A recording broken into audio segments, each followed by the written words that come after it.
आम, जिसे हम फलों का राजा कहते हैं, जिसे खाने के लिए लोग पूरे साल इंतजार करते हैं, उस आम को अमेरिका ने ठुकरा दिया।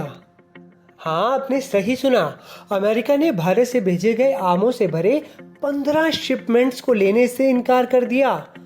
और वजह क्या थी? सिर्फ एक कागज की गलती। दरअसल भारत से अमेरिका भेजे जाने वाले आमों को बड़े ही नियमों के तहत तैयार किया गया था। रेडिएशन ट्रीटमेंट हुआ, कीटों को खत्म किया गया, एक्सपोर्ट के लिए तैयार किया गया। लेकिन जब ये आम अमेरिका के लॉस एंजलिस, सैन फ्रांसिस्को और अटलांटा एयरपोर्ट पर पहुंचे तो वहां कहा गया वापस ले जाओ। वजह थी सिर्फ एक फॉर्म PPQ 203 जो कि अमेरिका के अधिकारी ही भारत में भरते हैं, उसमें गलती थी और इसकी सजा मिली भारत के निर्यातकों को। $5 लाख यानी करीब 4 करोड़ से ज्यादा रुपए का नुकसान हो गया और इन आमों को वापस लाने की बजाय वहीं नष्ट कर दिया गया।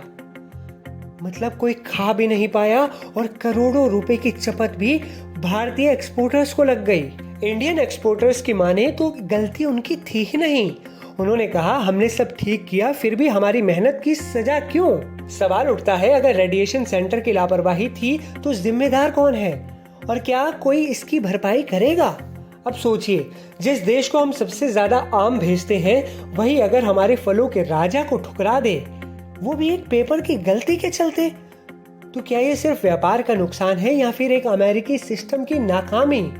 क्योंकि भारत के नवी मुंबई में अमेरिकी कृषि विभाग के अधिकारियों की निगरानी में ही रेडिएशन ट्रीटमेंट दिया गया था आमों को, और जिस PPQ 203 प्रमाण पत्र को आधार बनाकर अमेरिका ने आम लेने से मना किया, वो भी भारत में अमेरिका के अधिकारी ही भरते हैं। तो भैया फिर इन सब की सजा भारतीयों को क्यों?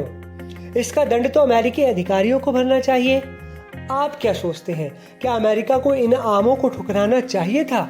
क्या भारत सरकार को अब सख्त कदम उठाना चाहिए कोई? कमेंट में बताइए।